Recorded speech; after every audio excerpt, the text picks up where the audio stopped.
Beastlord Darmag. The summary. There's one boss, 3 mounts, loads of phases. When beasts are mounted, boss gains new abilities. Some of these abilities are picked up by Darmag when not mounted after beast is killed.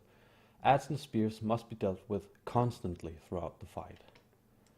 The phases. Phase 1. Darmag will use Call of the Pack. Darmag summons several small beasts that must be cleaved. Pin down. Hurls 2 spears at random players trying to pin them down. Move away to avoid getting pinned. It does AoE damage within 25 yards and heavy damage within 3. If a player gets pinned, the spear must be destroyed. Spears will stay up and must be gradually killed during the encounter. So, Darmag will be tanked with a small beast spawn. For easy pickup and cleave. Ranged are spread. Moving on to phase 2. At 85% health, Darmag will mount the first beast. He will choose the closest beast, so before he hits 85%, he must be moved to where Cruel Fang is. Darmag will still use Call of the Pack and Pin Down. Cruel Fang will use Rend and Tear, leaps to a target doing damage within 7 yards and leaves a bleed dot on whoever hit, then leaps back to the tank and does the same when landing. Does Savage Haul, does close range AoE and increases ally damage by 75%. This can be tranked or soothed. So, range stays spread cause of spears and rend. Spears and beasts must be killed. Tank swap at 2 to 3 stacks of bleed. The off tank picks up the spawning beasts, and when Cruel Fang leaps to rend, melee must spread away from the tank to not get hit when he leaps back.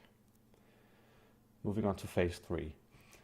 While the beast is up, Darmag will be moved to small beast spawn location again, and once the mount is down, pushed to next phase.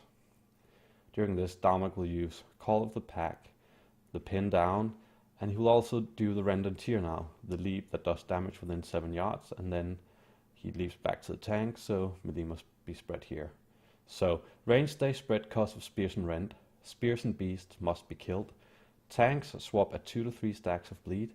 The off tank picks up the spawning beast, and when Darmag leaps to rend, melee must spread away from that tank to not get hit when he leaps back.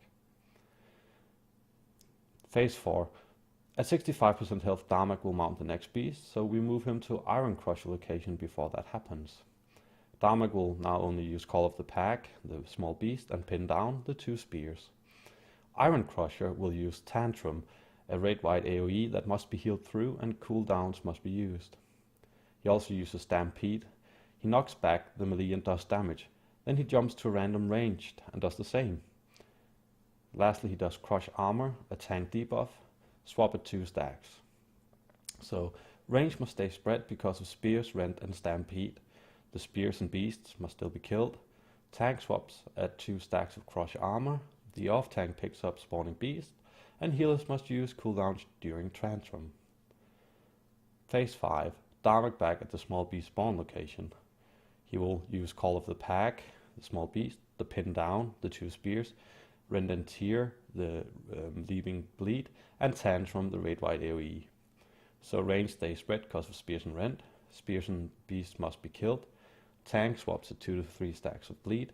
Healers must use cooldowns on Tantrum, and when Darmag leaps to rend, melee must spread away from the tank not to get hit when he leaps back. Phase 6. At 45%, Darmag mounts the last beast. Darmag will use Call of the Pack, the small beasts, and Pin Down the 2 spears. Dreadwing will use Inferno Breath. He faces a random direction and does 3 fire breaths. These breaths does heavy damage and leaves a dispellable debuff. It also leaves fire patches on the ground. Conflagration. 2 random targets are disorientated for 6 seconds and does damage to all players within 8 yards. This can be dispelled. Seared Flesh. The tank debuff that must be swapped at 5+ stacks.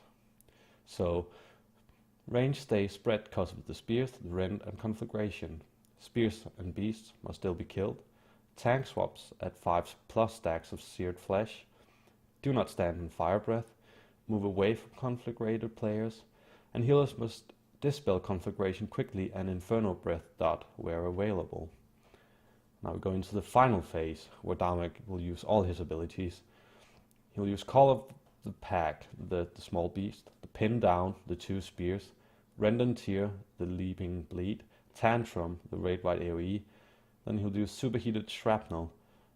It faces random direction and does 3 fire breaths, does heavy damage, and leaves a dispellable debuff, and leaves fire patches on the ground. Then he does Flame Infusion. He sets the small beast corpses on fire, and standing in that fire, of course, does damage. Seeking Embers. The spears now cast burning embers at random members doing damage. Imagine not taking them down through the fire. So, in the last phase, range stays spread because of Spear's Rend. Spears and beasts must be killed. Tanks swap at 2 to 3 stacks of Rend. You do not stand in Fire Breath. Healers must dispel Conflagration quickly and Inferno Breath dot. Off tank picks up spawning beasts. When Darmok leaps to Rend, melee must spread away from tank to not get hit when he leaps back. Do not stand in burning corpses. Dispel the Fire Breath dot. Use healing cooldowns on Tantrum, and due to the burning corpses, static precision is not possible. So that is your Beastlord Darmok basics.